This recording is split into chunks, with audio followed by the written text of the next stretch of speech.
Defeat is temporary.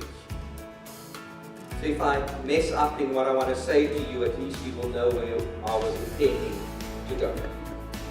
Defeat is temporary. Now, we have been having a very exciting journey through the resurrection passages. I prepared you through Lent for the Easter weekend, and we zoomed in on Jesus' journey towards Jerusalem, towards the cross, and then we visited the empty tomb so triumphantly and so joyfully on Easter Sunday, and I have been walking through the resurrection appearance passages since then. So we have looked at Jesus appearing to his disciples. I think I lingered there for at least 2 Sundays. Then last week we studied the whole Thomas business of how he went from doubting Thomas to undoubting Thomas, where he ended up being this steadfast and steady believer.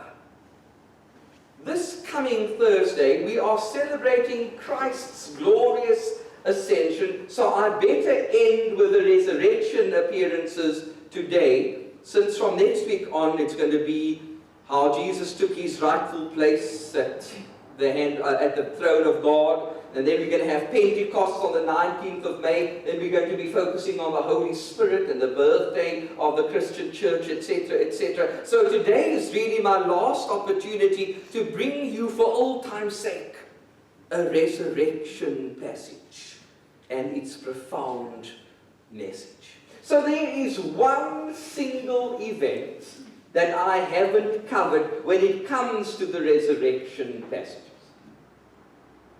Who's going to now put up their hand in faith and tell us what it is? Road to Emmaus. What's that, Uncle Les? Road to Emmaus. Road to Emmaus? No. That I'm keeping for next year, Luke chapter 24. I'm going to be serving amongst you for a long time, so I'm going to have lots of post-Easter sermons, if you know what I'm saying. So some I've put away in the shelf for next year. Okay, it doesn't look like anybody's going to give me the right answer. Anybody wanting to take a chance? I'm going to just tell you what it is. When he came to Mary Magdalene. When he came to Mary Magdalene, yeah, that probably should have been covered earlier then, closer to Easter. But let me tell you, the passage that I want to introduce to you today is something that I am so happy about the fact that it's there.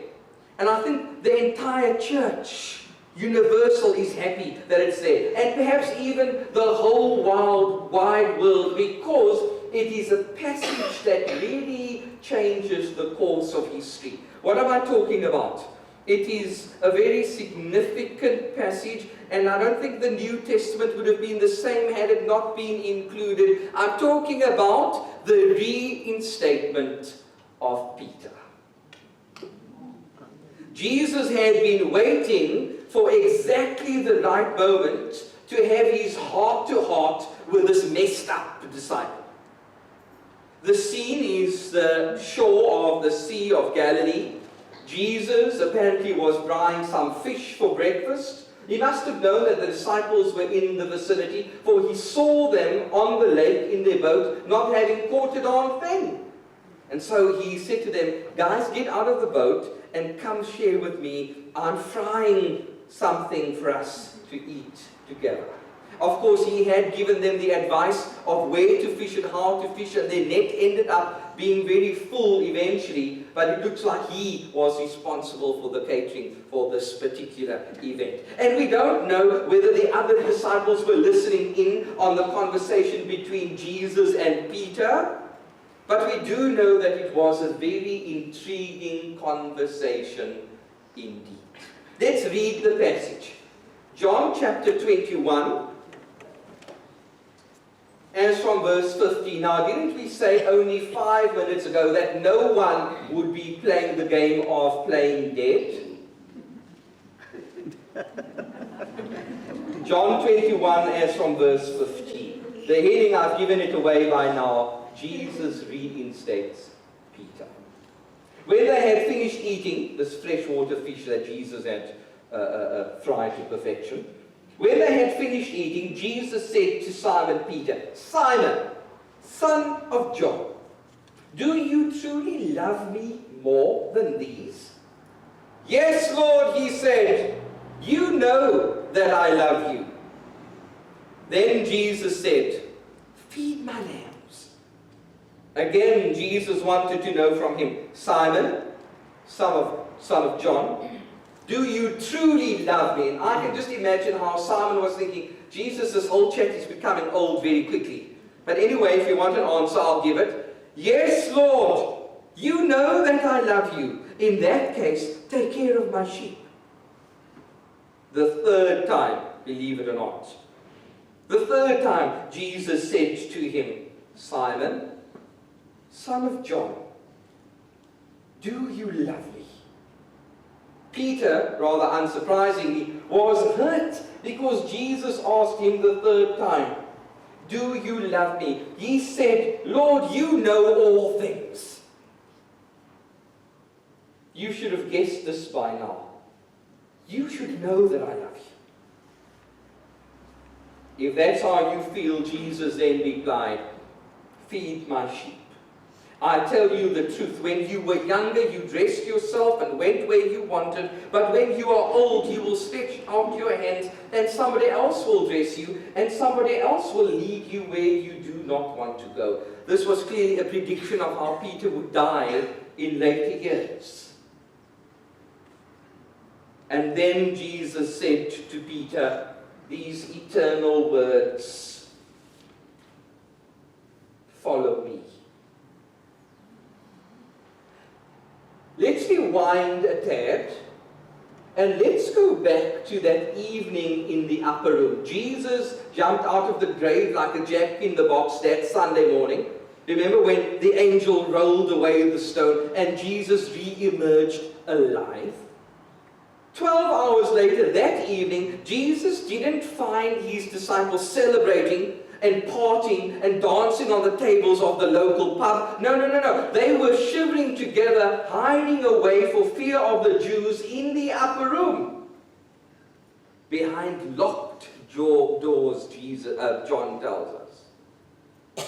It is also recorded that there were 10 of them there that night, because Judas had taken his own life and Thomas had gone shopping. So the 10 of them were huddling together for safety, trembling in their shoes, not knowing what the future would hold. Jesus barged in there, putting a peekaboo on them, saying, hey guys, I told you I would be back. After all, they don't call him Die Hard for nothing. Peter was present on that fateful night with his own words of disappointment and devastation still ringing very clearly in his ears. For only 4 nights earlier had he done the unthinkable. In fact, had he done what he said he would never do. He denied Jesus not once, not twice, but 3 times before the cock crowed. Can you imagine how shocked Peter must have been at Jesus' resurrection return? And what went through Peter's mind that evening when Jesus appeared to them the first time? Peter must have felt like a very broken human being. He must have felt like a complete and utter failure. He must have felt like he had been the biggest letdown known to man. He must have at least felt a little ostracized and very, very hated. Jesus, however, comes to transform all of that. Peter's shame is addressed, his guilt is dealt with, and the rest is history. I'm trying to create a picture of just how desperate a person Peter must have been after the resurrection. As far as we know, he was the only one who went to this extreme measure of looking Jesus in the face and saying to Jesus, "You know what, Lord? You know what? I'm going to make a commitment to you, and I'm going to make this commitment so dramatic. I'm going to say to you this evening in front of all these witnesses, even if I have to die with you, I will do it." I always wonder why Jesus didn't ask him, "Are you sure about that, Peter?" Because he clearly wasn't. When it came to the crunch, Peter conveniently set aside his empty promise and got the heck out of Dodge. According to me, according to my limited opinion, there's not much difference between Peter and Judas. They were in the same boat. They were also cut from the same cloth. Judas died before Jesus had the opportunity of bringing him reconciliation. But of course, when the offer came to Peter, he grabbed hold of it with both hands, because saying no to Jesus at that stage would have been inexplicably stupid. And so when Jesus introduced this whole possibility of Peter being reconciled to him, of Peter being reinstated not only as a disciple but as an apostle, Peter's heart must have leapt for joy. And everything inside of him must have suggested that it doesn't matter how intense his failure had been, there was a way out, a way back to Jesus. Judas was never given a sainthood. I've never been to an Anglican or a Catholic church where above the front door there was this big sign that said, "Welcome to the parish of St. Judas." It just wouldn't sound right. But of course, Peter has become the champion of the church, a hero of the faith, a preacher extraordinaire, an evangelist par excellence, a revered apostle, an honored martyr. I'm sorry that I have to burst your bubble today. I'm really sorry, but I've got to. I need you to know that Peter hadn't always been that holy. That he hadn't always been as passionate in loving Jesus. I'm sorry that I've got to burst your bubble, but there was a definite time where Peter even had feet of clay. Luckily for him, Jesus' grace is irresistible. And luckily for Peter, Jesus' love is the most stubborn thing out.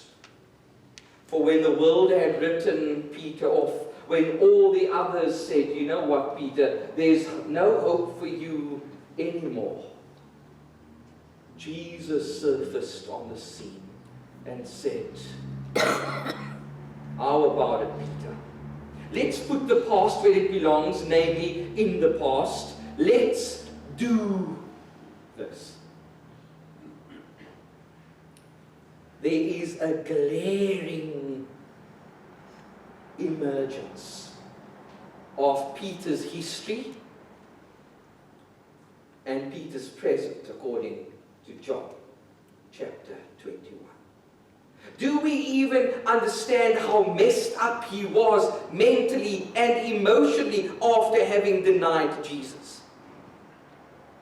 We read the record of what happened on that Thursday night when he was asked, "Do we know Jesus?" He said, "No, I don't, no, I don't, no, I don't," sounding like a broken record. And then the servant girl of the high priest came to him saying, "You look an awful lot like that chap who was always with Jesus as he traveled up and down the country." And then Peter said one last time, "No, I never knew him." And then John tells us that Peter went outside, which I think is quite an interesting choice of words. He went outside, probably because he no longer felt like he belonged inside. He went outside and wept bitterly, the sign of a man who's lost in a labyrinth of remorse.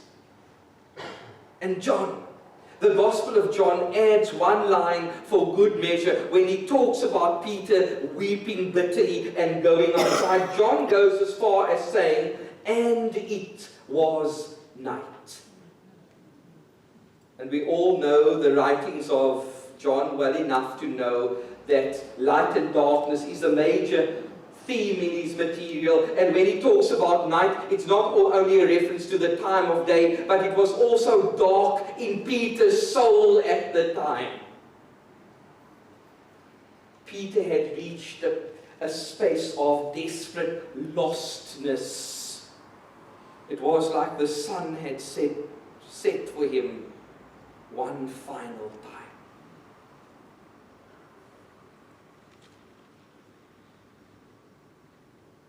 But with Jesus, defeat is always temporary.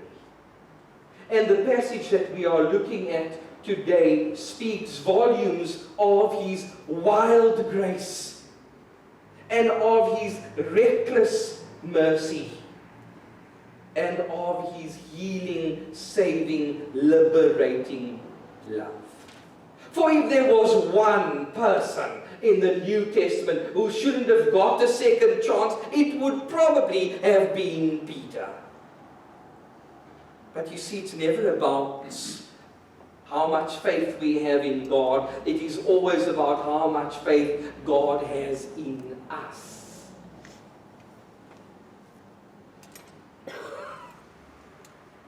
The passage of Peter's reinstatement is beautiful because it's a passage of second chances. It's a passage of clean slates, of new beginnings and abundant life. And I'm willing to bet, not that I'm big on gambling, I come from a Methodist background. I did win 3,000 rand on the roulette table once.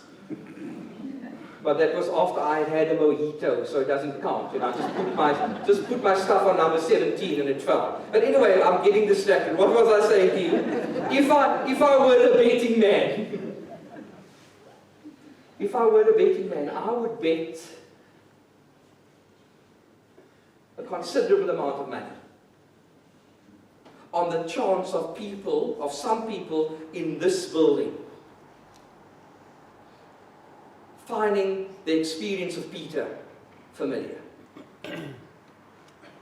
Maybe you've made empty promises. And maybe you have hurt a whole lot of people along the way.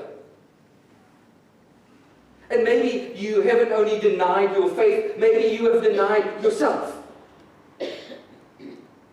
And maybe you have said stuff that wasn't true, and you have really done damage to some relationships in your life. And maybe you sit here today, this is where my money would be if I had been a betting man. Maybe you are sitting here today feeling all messed up and confused with the spiritual storm raging inside of you. And maybe the regret is gnawing at you like a cancer.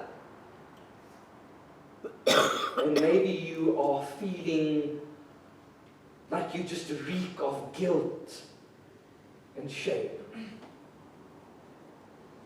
And I want you to know that it doesn't have to be this way. For Jesus still believes in you. And he allowed Peter to come back. And he will allow you to come back. If Peter could return after all that he had done to Jesus, then surely there is this enormous chance for you as well. A chance which you shouldn't let slip through your fingers. You know, I wish I was preaching this sermon before communion. And maybe at some stage we will do that. I used to preach in the Methodist Church before communion so that the two could link up, the sermon and communion, and so that the communion would be that step of faith so that you could say yes to the sermon by eating and drinking the bread and the juice. I wish that communion followed only now in this part of the service so that the communion would stamp the sermon, that it would seal the deal, that you would come to this place with whatever brokenness you are feeling, with whatever regret you are facing, and that this would be the place of that kind of wholeness reaching out to you, and that kind of forgiveness becoming accessible to you, where you can hear again those words that are like sweet music to the ears of a sinner. Let's put Jesus speaking in the first person. Let's put you and I, let's put the past where it belongs, namely in the past. And let's do this. The fact that we've already had communion doesn't change a blinking thing. For Jesus is making his way into the seats right now. And he's making a beeline for your pew. He's coming right at you, and he goes down on his haunches. I'm short, so I better do this on the stage. He goes down on his haunches, and he puts his arm around you. And there's only one question that he's waiting to hear fall from your lips. And that is the question, can we start again, please? And his reply will come, yes, yes, yes, my child, 1,000 times yes.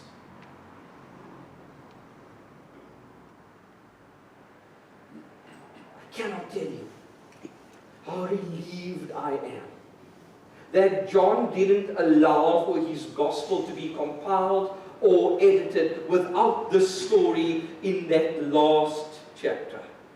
It's almost as if he wanted to build the gospel to a climax, to this high point where this miserable man named Peter is reinstated,